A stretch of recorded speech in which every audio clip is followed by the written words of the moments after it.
yourselves officially enrolled in Rock and Roll Grad School with your hosts, Heidi Hedquist and Luke Poling. The facilities are yours. What was I going to say? BrownMark is a legend. He is. Hello, kiddies. We're going to have a good time together. Today we have it's an episode from Why, that other show. Feel free to chime in here. I'm letting you finish your sentence. Right.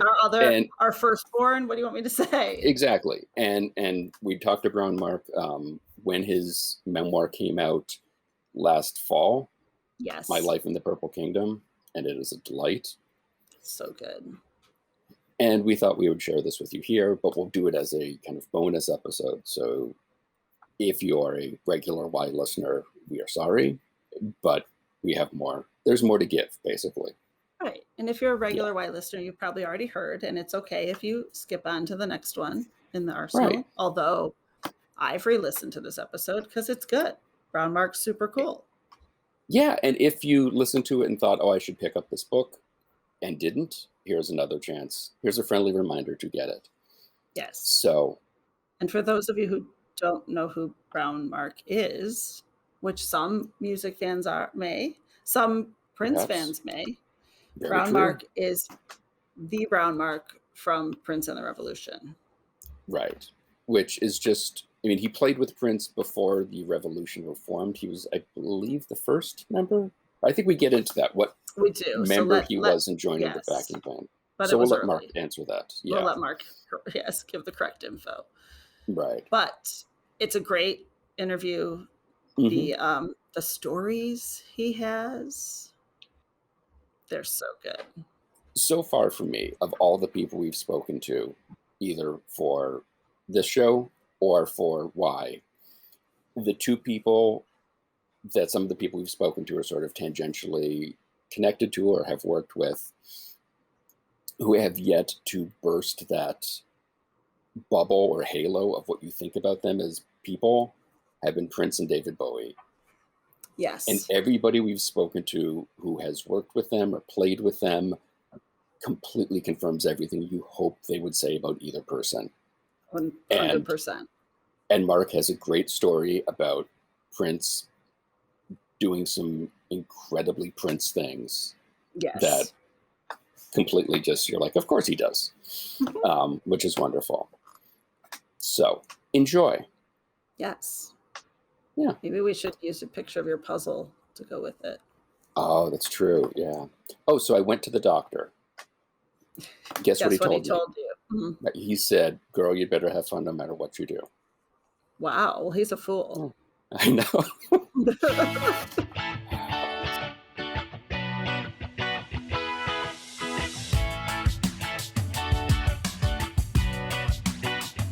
Your first show with Prince was really that Rolling Stones opening gig? That was it. Well, there was a practice gig that we did at the First Avenue right before that show, before we flew out. But my first official show was definitely Rolling Stones. I can't even imagine. I mean, obviously you tell the story and you tell it so well. I could feel all of the emotions, but what was that like for those listeners who haven't read the book yet, experiencing that crazy, crazy night? I mean, it was, you can't explain it with a better word than crazy. It was crazy. And for me, I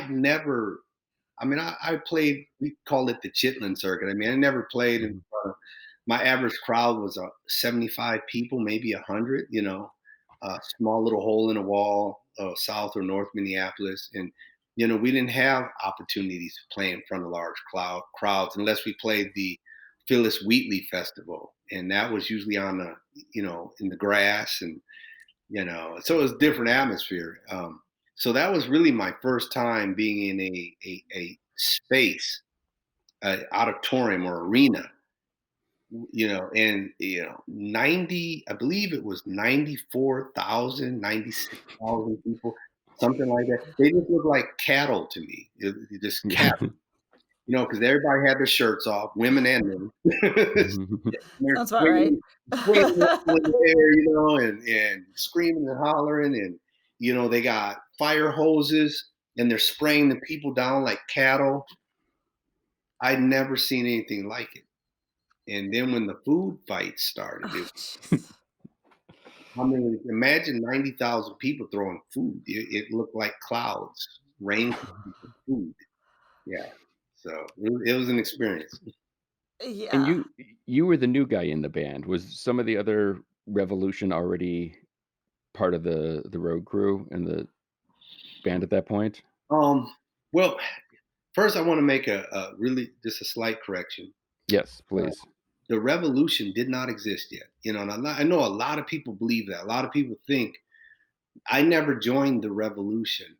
The revolution came about in 1983. Prince pulled me aside. He said, "I'm thinking about calling the band." He had like three different names, and the revolution was one of them. And I said to him, I said, "Revolution sounds really cool because that's kind of what we are. We're a music revolution.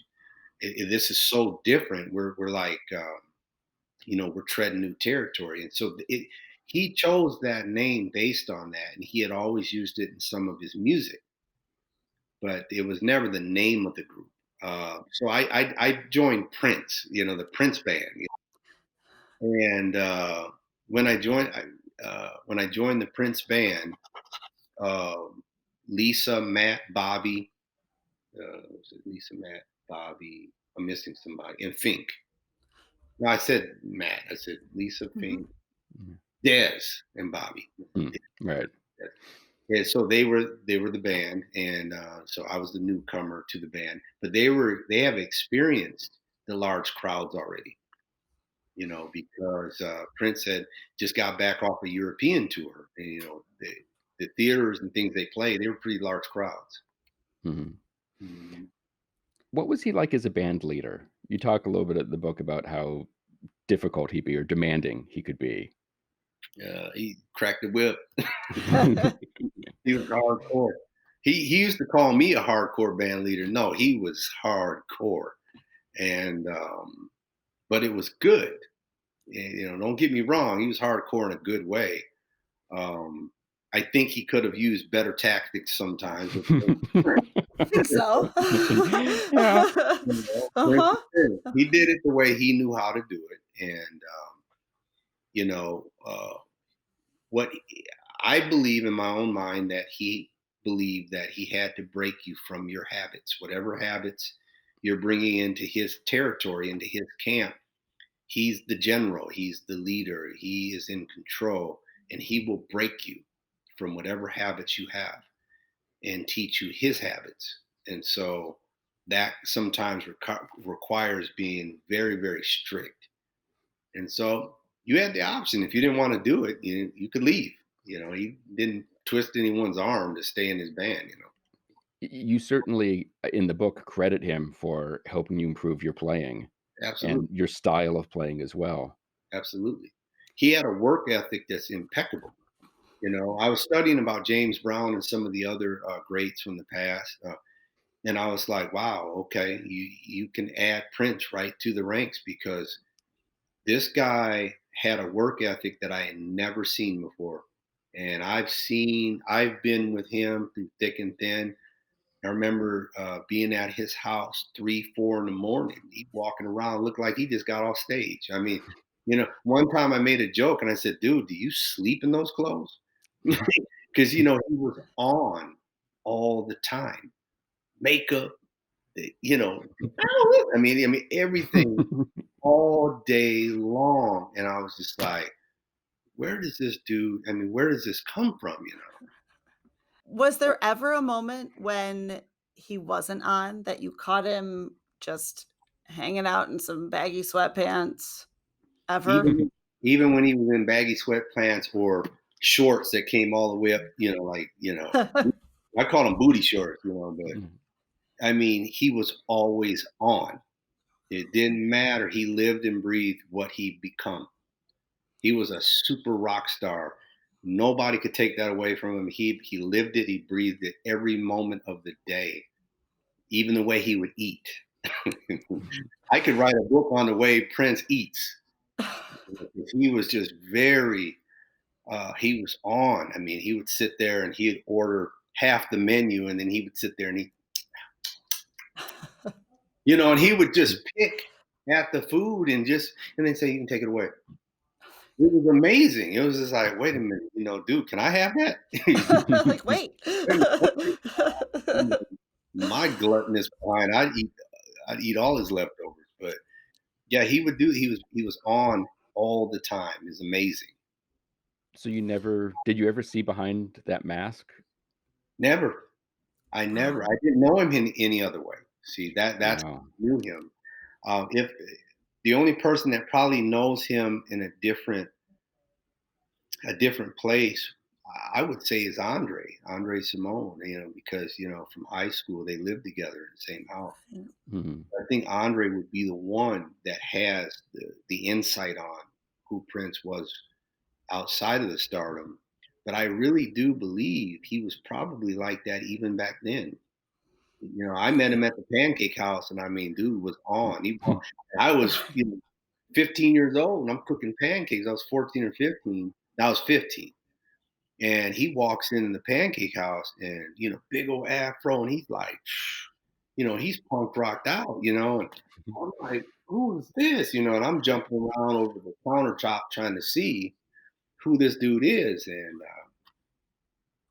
so every I've never seen him off. I've been roller skating with him at Calhoun, uh, played basketball with him in heels. It's Yeah, true. played basketball with dude in heels.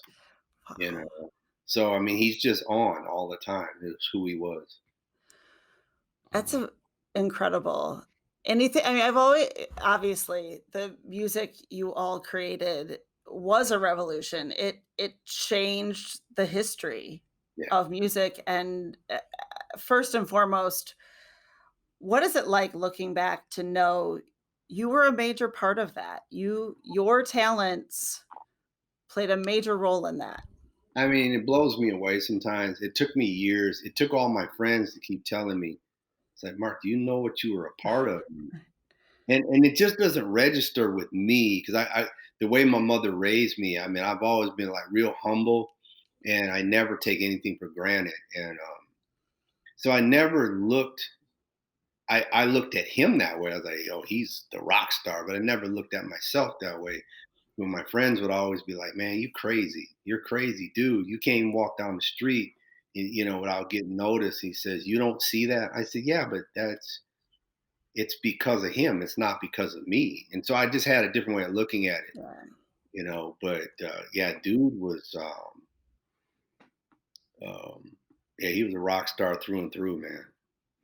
How did he present new songs to the band? Would he just come in and say, "Here, this is, let's start playing"? Or I need, you talk in the book about jamming for a while and Yeah. using that as sort of a basis for some stuff to go off of. Was that his normal MO for writing? It, no, his normal mo was he would write. Prince was Prince, so he was a one man band, played all the instruments, and so that's how it was. When I came in the group, he had a different agenda. He was trying to form this Sly and the Family Stone, this Fleetwood Mac type of atmosphere where he got, it was a collaboration of all this different background to form this great new revolution of music, funk, rock, folk, soul, and all the way to this real pop rock. So he knew what he was doing when he was piecing this group together. I think he knew Dez.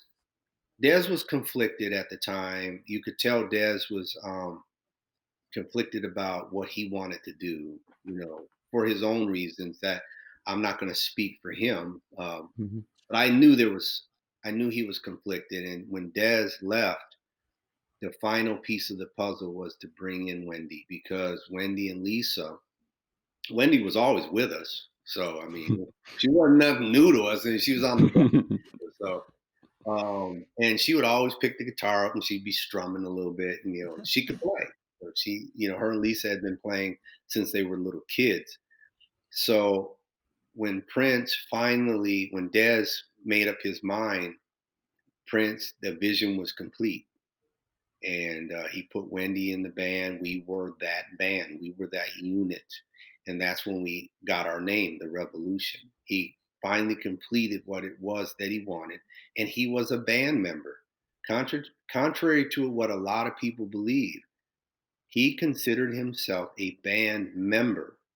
Even when you listen to old interviews where Prince is talking about the archives, he says the revolution has a lot of music in the archive. He doesn't say, I have a lot of music. He says the revolution. See, and a lot of people don't realize I never was hired by Prince. I was asked to join a band. Just like I was in the band Fantasy, I was asked to join his band. And so when I came in, I knew it was different right away. I mean, I had input. So by the end of the 1999 record, we were already working on the Purple Rain soundtrack. And man, he gave me so much freedom. So how he would approach songwriting had changed. you know there's a few songs where he came, like Darling Nikki. I mean, he had his idea and he would come in, all the music done, and he'd let us play it, and we'd be like, oh wow, man, that's wild, dude. But it was just amazing. I mean, he's on all the instruments and he was just tearing it up. But you can tell the difference between a Darling Nikki and like a Computer Blue. See, you can hear the difference. Yeah. Darling Nikki, Prince. Computer Blue is the revolution. So what he started doing is he liked that. He used to call it the freight train, that freight train sound. Because when we were coming, it was like a locomotive. It's like, and we came through with this rumble of sound, this plethora of different um, uh, backgrounds and music, all clumped into one. And that became his style of writing for a long time. And that's what shot that record. I don't care what anybody says, Purple Rain became what it was, the soundtrack, because of that collaboration, because it was a powerful group of musicians. We may not have been the greatest musicians in the world, but we were the greatest chemistry. We were like the Beatles. We had a chemistry with each other. To this day, when we get together, it's powerful. We start jamming together. We all have such different backgrounds that it starts to create this force, and in a sense, chills up your spine. It's like, God dang, that was funky. We should be recording that. Right. You Do you know. get to reunite very often? Yeah. When we were on tour before the COVID hit, um, we would we'd meet at people's homes and whatever, and we would jam together. Uh, Wendy and Lisa work out at Henson, so they had the big studio. We do some stuff there, and so we got a lot of opportunities to get together and just jam and have a good time. Sound checks, we do it just like Prince did, but we don't go into a lot of original. I think there's a lot of fear there. It's like, wait a minute, there's a lot of eyeballs, a lot of ears listening to us. Right. We got to be careful what we put out. Yeah. Yeah. That was I was wondering, is exactly that, because You, you start dabbling and you're like, oh, I don't know. you guys cast a pretty big shadow. Yeah. Oh yeah. Yeah. A bit. When you were working on these records, you said 1999 and Purple Rain and Around the World in the Day. Like, he wrote so much music. When he died, everybody talked about, are we finally going to be able to hear what he's been keeping in the vaults for so long? Did he have a idea for the record? Were you guys all sitting there going, well, how can we mix these pieces together? Or was this something that was laid out long before? Or, No, you know like what I mean? I'll give you an example. Like, let's say America.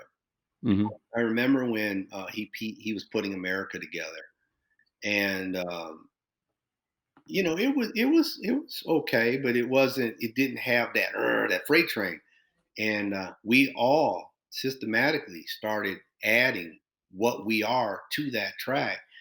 And I can't speak for the other members. I can speak for me. I know when I got that bass line, I was like, when I got the track and where I got the idea from him, I heard it. I just heard it. I immediately felt where it needed to go. And that's what we all do. And then the end result was what you hear. We got that 22-minute version. That was probably one of 100 sound checks where we jammed that song. And then he would just go in the studio and he would like, hey, take the bass line off track or tape number 25 and take the keyboards over here. And so because it was all in sync. And so he would just use what sound the best and do whatever edits needed to be done.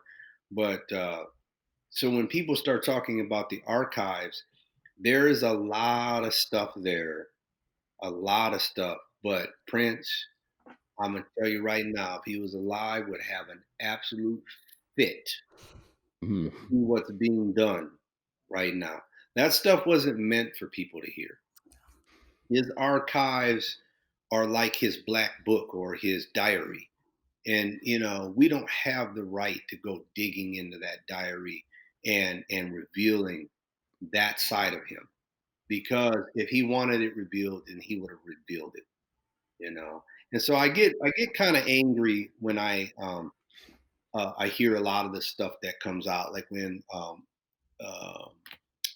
100 Miles an Hour is a song he wrote for my band Maserati. And when I hear his version being sold, I'm like, what do you got? What are you doing? He would wring your neck if he knew that you were Yeah, doing that. He doesn't want people to hear that. right. He wrote it for somebody else. So why would you republish it? And just so stuff like that really angers me. But that's here nor there. It's the way it is. Mhm. Yeah. Things are in the vault for a reason, and to honor someone's legacy and memory, maybe they shouldn't be let out of that vault. Absolutely. And if Yeah. it is, involve the people that were involved with it, because then we could Right, tell the story behind it. We right, could, we could say, okay, Prince would be okay with this as long as we did it like this. But right. to just go in there and know nothing about our history together and then start putting stuff out. I mean, I was just pulling my hair out. I was frustrated. Every time Mhm. something was released, I was just like, Yeah. frustrating me. I can only imagine. Oh. Yeah. During your time together, there are the stories in your book, and I will not ruin any of them, I promise, because they're so fabulous and they unfold in such a way that you have to experience it through the story and the way you tell it from living it. There were some things though that happened between you that some decisions that he made or promises that didn't come to fruition that were really hurtful, obviously, for lack of a better term. Yeah, Yet your love is so strong throughout the entire story. absolutely. How does that love stay even in the depths of hurt? He was my big brother. That was my big brother. I And know. you know, I have a little brother. I used to beat my little brother up all the time. I would beat my brother up when we were taking karate class. I felt sorry for him when he got home. He walked through that door and I was like, yeah. And he started crying. He's like, Mom, he won't leave me alone. He's beating on me. But it was that's family. I call us the Brady Bunch. I mean, we had our fights, you know, especially me and Prince. I mean, I done tore up a few locker rooms on tour. I mean, me and him had, it was a roller coaster ride. And, there was a lot of mental trauma I went through with certain things because I had to learn how to process it. But the bottom line is, it always came back to love. It's like, that is my brother. This is a man that took me. He saw me at a young age and he said, he reminds me of me. And he took me in and he nurtured my career. And he didn't have to do that. He could have just gave me a couple $100 a week and said, okay, you're a hired hand. And that's all you're going to do. You're going to do what I tell you to do, and you're not going to do anything else. But he wasn't like that. He brought me in and he nurtured me. He showed me how to be a rock star. I mean, I was walking around with earrings and hair out of this world and tight clothes. I got a picture somebody sent me just the other day. I'm sitting on my Ferrari. I had a Ferrari back then. And I'm sitting on my Ferrari. And I got this black suit on with my legs crossed, my hair. I mean, I look like a woman. I was like, wait a minute. And, he taught me all that. I lived and breathed what I was until I decided I didn't want to be that anymore, Right. Where with him, it wasn't a decision. It was who he was. Right. In the afterword, I think it is in the book, you say that Prince always was repeating the phrase, always blaze new trails. Yeah. Can you talk about what that means to you? He used to make me mad with that one. Because every single time, like I posted a video of me playing Let's Work on YouTube once. And I think in like 20 minutes, it got like 30,000 views. He got rid of this. And so he has the cyber police shut me down. I was like, what the frick are you doing, man? I was like, how can you shut me down? I was like, I've been playing that bass line with you for how many decades and then, how many years, and you're going to shut me down? He said, you got to learn to blaze new trails. And I said, blaze new trails. I said, well, then you need to blaze new trails because the whole Purple Rain album is all of us. So if you want to tell me to blaze new trails, then you need to blaze new trails. You can't just pick and choose what we can do. I don't work for you anymore. And so I was like, I help you write something. That means I'm a part of it. I can play it anytime I want. And his attitude was like, but it's mine. And I was like, no, it's ours. And we'd have that. Like I said, we're brothers. We would fight back and forth. I was never afraid to talk to Prince any way that I wanted to. And it's obvious he wasn't afraid to talk to me any way he wanted to. Right. And so, but I never feared him or looked at him like a god or this superstar. I mean, he was Prince to me. And, if we got in a fight, he had to have the bodyguards to protect him because I would just stomp him. he would put some cheap shots in at me, all the time. It's in the book. I tell some of the stories where with me it was the opposite. He always had protection. He had somebody grabbing me by the shoulder to pull me back. But it was a love-hate love affair, but it was cool. So people that want to make controversy about my relationship with Prince, I tell them all to go jump a lake. Because the bottom line is you weren't there. You didn't live with him like I did. I was there with him day in, day out, 3, 4, 5 o'clock in the morning, him calling me up, having me come to the studio just to sit around. I mean, you guys weren't there. You shut up.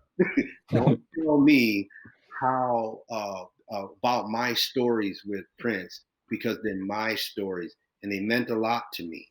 And for me to reveal them and tell people about them is cathartic for me. See, I've been through a lot. And so this is my way to express how I'm feeling and what I went through. This is a way for me to release years of pressure that was building up, And yeah. Prince, too, he knew that I wrote a book.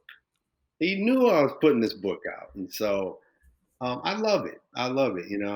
People that don't like it, like I say, don't read it. Right. That's easy. Easy solution. Don't buy it. You don't want to hear my story, then just don't buy it. Nobody told you had to buy it. Well, and I think that everything you just said really does resonate through the book. I think right out of the gate, you come out basically with this is our story. This is what we went through. And then even, where your career took off after your time with Prince is unreal as well. Yeah.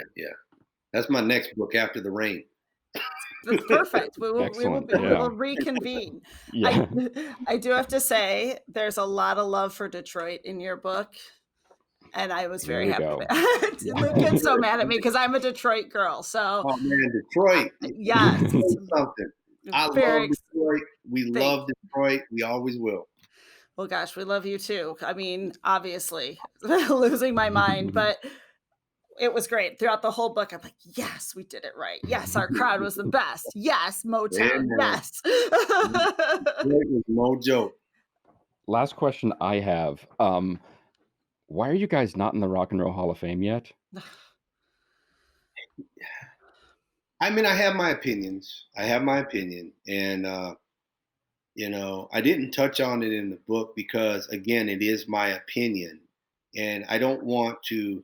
I tell my truth, but when it comes to my opinions, um, I keep them to myself. But um, I think that when the revolution was no more, we were at the pinnacle. You can't get higher than where we were, and I think that he still had a career after the revolution. He had to redefine who he was now. He didn't have the revolution anymore. He formed the MPG, which was going to be this newer, funkier version of it. I mean, I was asked to be an MPG before they even formed. And when I had quit the revolution, I left the revolution in '85, but I stayed with him until late '86. A lot of people don't know that. So when he formed MPG, he asked me to come back and be bass player. And Levi was going to be on guitar with Miko Weaver, and then we had Sheila on drums. At that point, I was like, I said, Prince, this is my time to go. I said, I've given you the best of my young days. Now I gotta find out who I am. And so I kind of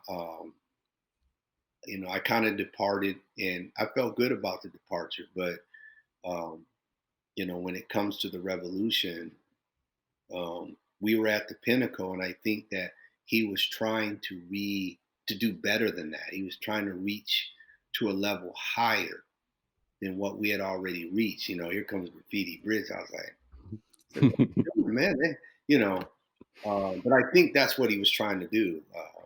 He tried to do that with Under the Cherry Moon. He wanted to take. He wanted to explore these new avenues. He never could reach a pinnacle higher than Purple Rain. It was just what it was. And so I think that what he started to do was erase our memory. I really do feel that, and it's my opinion. But when you talk to a lot of the newer generation of Prince fans, they don't really know us. They don't.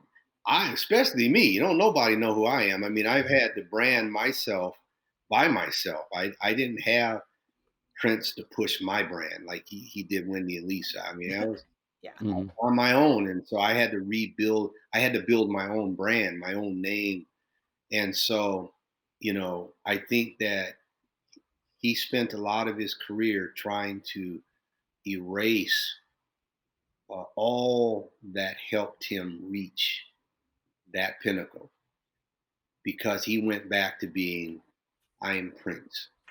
See, not Prince and the Revolution anymore. I am Prince. Prince and the MPG. It wasn't like Prince and the Revolution. Prince and the MPG, you got a bunch of hired hands.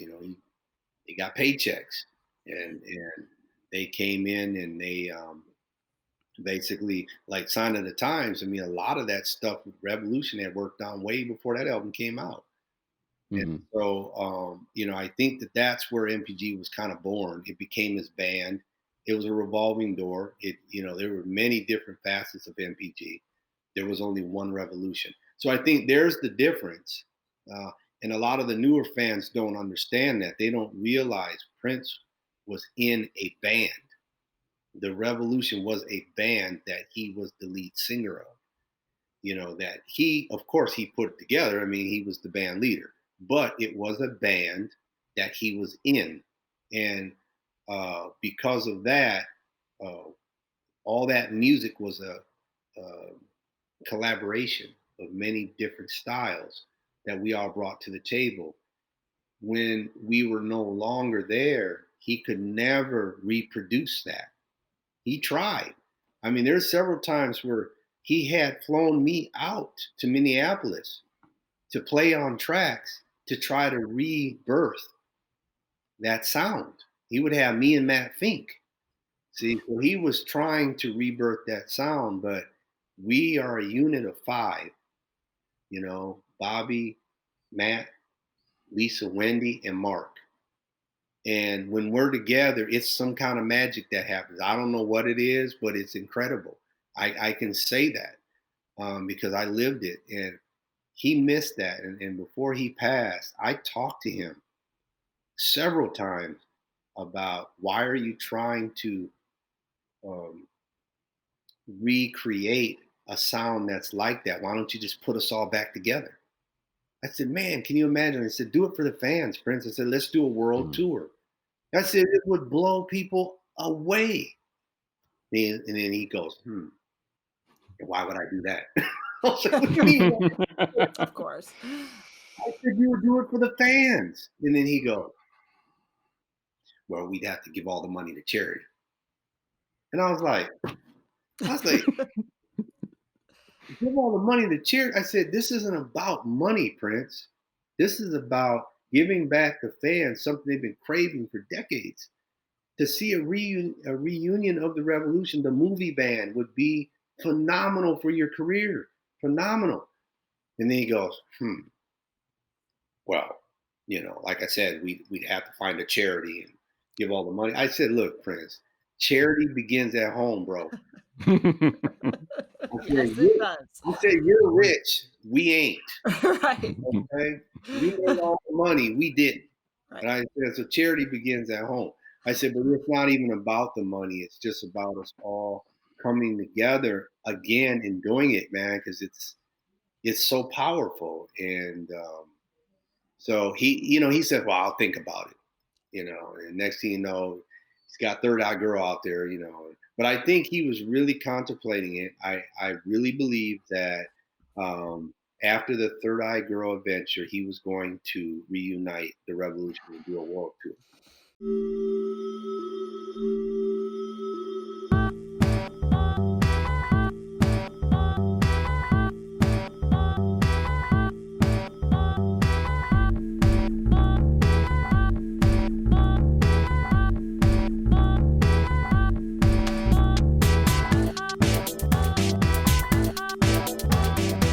BrownMark's book, My Life in the Purple Kingdom, is published by the University of Minnesota Press and is available wherever you can buy or order books.